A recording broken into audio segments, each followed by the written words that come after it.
Of the 7 deadly American sins, being black has become numbers 1 through 6.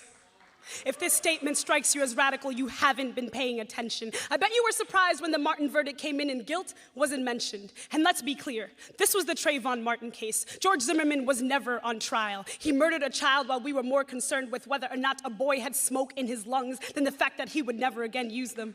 All over the nation, people claimed this wasn't an issue of race, that the outcome was legally on par, accusing the left-leaning liberal blackjack dealers of once again playing the race card. They asked, what would have happened if Zimmerman were black? Would things have been any different? Well, of course they'd be different. If Zimmerman were black, this would have ended with a prison sentence. You can ask Marissa Alexander about any specifics that I'm missing, because for shooting a ceiling, she was sentenced to more time in prison than Trayvon Martin spent on the face of this planet.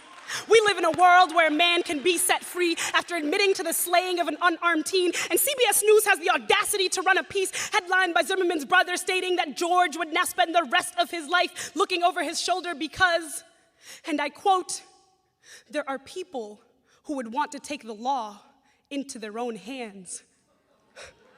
It's funny how some things are so black and white while others just taste like the rainbow. Red like the blood that stained the sidewalk where he fell after being profiled for walking too slowly. Yellow for the son of Tracy and Sabrina that shone bright by day but by night had stopped glowing. Green for the grass stains on pants that hung so low they heightened sensitivities without knowing. Brown for the identity Zimmerman played up for the all-white.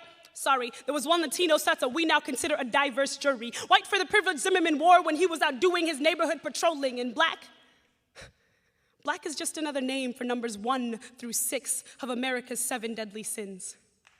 And the seventh was ever believing that we would find justice in the hands of a system that pioneered the oppression of the Native Americans, the enslavement of the African people, carried out forced deportations even though we all know who's really illegal. They gave summer camps to the Japanese. Who needs internships when you have internment? Who needs lower unemployment? We have prisons that turn prophecy. We don't need to fear God when we have capitalism to worship, and we certainly don't need these assholes always getting away in our neighborhood, so watch it, watch it. I was watching a trial that was over long before it could begin, so when the verdict finally came in, all I could hear were the words of the late Dr. King, calling for us to not allow the deafening noise of injustice to drown out the sounds of freedom's ring. So tonight, in honor of his legacy, I ask you this one thing. Please join me in this final call to let freedom ring.